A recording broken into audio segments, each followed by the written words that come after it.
check it out. So I got a 2013 Subaru Outback here. This one's got, I believe, right around 120,000 miles. Doesn't have any major or really any body damage. It is on steel wheels with hubcaps, which not the greatest thing, but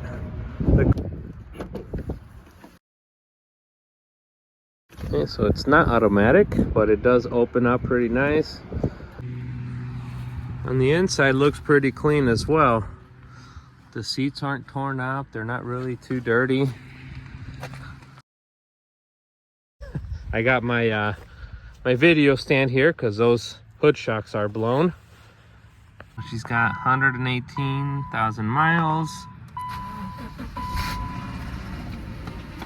All right. Oh, it's actually got no warning lights on. Needs some gas. But surprisingly, she sounds really good. Man, I'm excited. That engine actually sounds really good.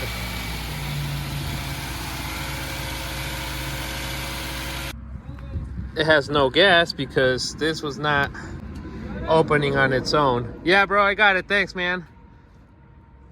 All right, problem fixed. Just needed to adjust this guy right here so it would have some spring.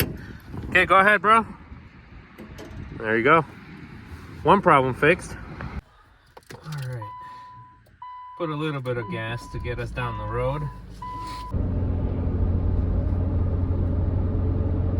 CVT transmission seems to be doing pretty good so far. That's 60.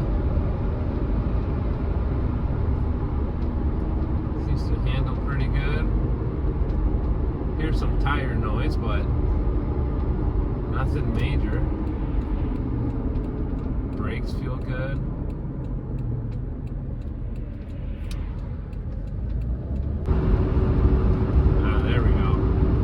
Where it starts having a shifting issue or some kind of a flaw right around 70. Maybe it's either a solenoid in the valve body of the CVT. But I will say the engine has got plenty of power to move the car. Check our air, our AC.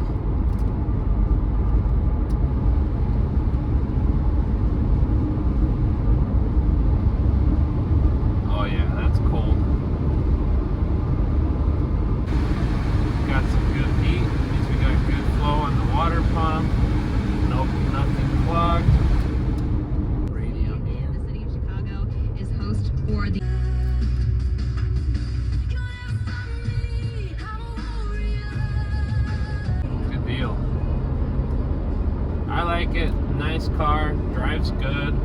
I can get it up to speed. Obviously we have something goofy going on. All right, just got to the shop, so let's check this bad boy out. See. Light check, bro. Check the wiper blades.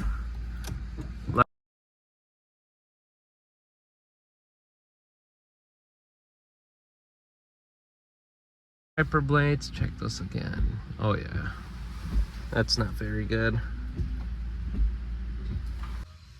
Wow, so don't know if to be excited or nervous if we got something goofy going on, but I don't have any concerning fault codes. I got 3 history fault codes from the parking brake. Not really worried about that. I did test the parking brake, and you can actually hear it coming on, and it is receiving that it's on. If I press the brake, it does come off, and it does say history, which means at some point could have triggered it, but it's just a matter of clearing those codes. It's not permanent, it's not pending, it's just on the history. And the other one is because the TPMS light is on, could have a faulty sensor or a low tire pressure. Again, not concerning. Needs an air filter. That's pretty dirty. And what I was hearing was definitely these 2 pulleys. They're making noise. This one not so much, but the Subaru has a tensioner here, and it's got 2 idler pulleys, and both of these are pretty shot. The rest of these pulleys, the alternator, the AC, and the power steering pump feel really good. And another thing that I really like is that I'm not finding any oil leaks. Timing covers on these, they can leak, cause issues. Also the valley, I've seen coolant here because of the gaskets failing, but this is super dry, which is great. So from underneath, got no play on the suspension. Brakes actually look really good. Axles are not torn, no torn boots. Everything's in good condition here. How's this one, Ruben? It's solid. I don't see any movement on anything here. Already shook this down. And the engine is super dry, which is awesome. Pretty normal for this exhaust to look a little rusty, especially because we live in the Rust Belt. But this is actually in really good condition here. So, Ruben, can you get up there? So right now my brother's gonna get up top. We're gonna turn it on, drive it, see if what kind of noises we hear down here, see if we can figure out what's going on with the higher speed noises and little bit of skipping on the transmission, what I felt. But these brakes are actually, they're not bad, but I did notice on this one, let's see, I can't really turn it very well with one hand, so I'm gonna say this one's gonna need rear brakes. And when we do the rear brakes, these pins, they get seized up, so they'll get lubricated so that everything can move nice and smooth again. All right, bro, go ahead. Get her up to about 40, 45. See if you can turn the traction control light off.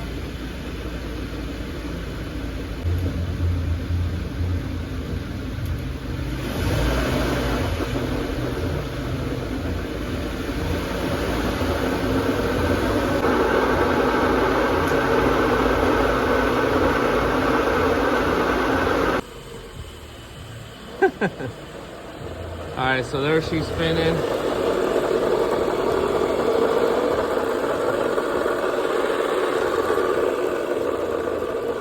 So you can hear, if I put the phone over here, there's no wheel bearing noise on either one, even though this one's not spitting. There it goes.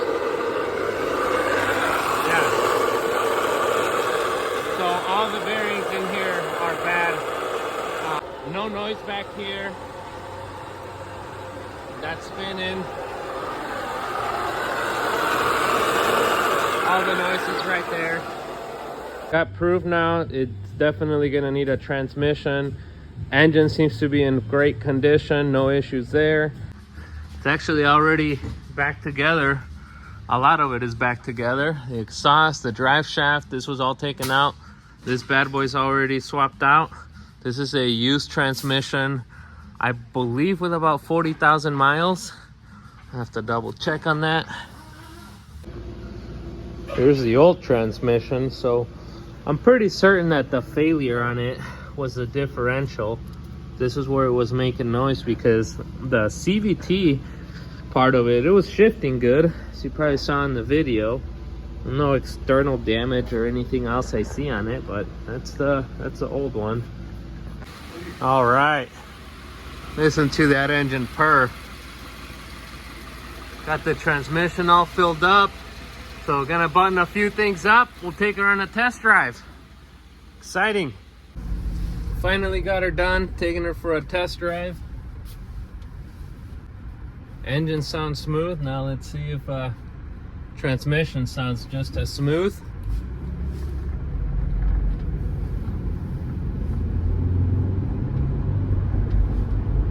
Man, that's awesome.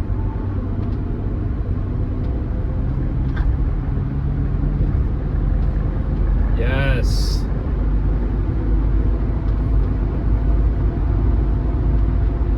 Awesome. Well, that's 65, 70, and 75, and just nice and smooth. Awesome.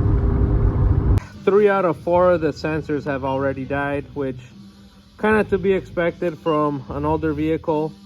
I think the batteries on these usually last 7 years, sometimes less, but only one of them tested okay, so it would need new sensors, or you know, not.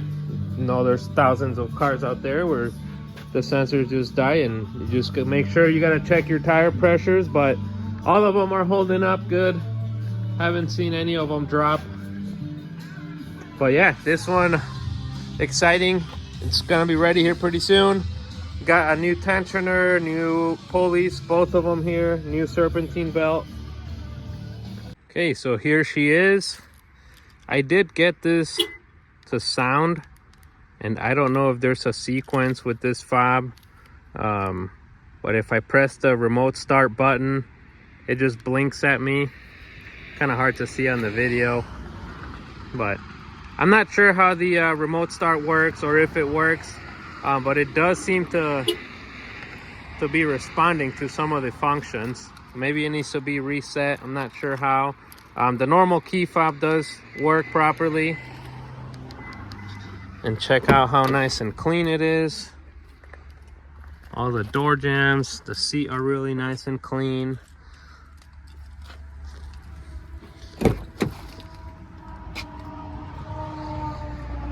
The back, everything has been touched up. All the windows, all the interior, the back, all the trim pieces.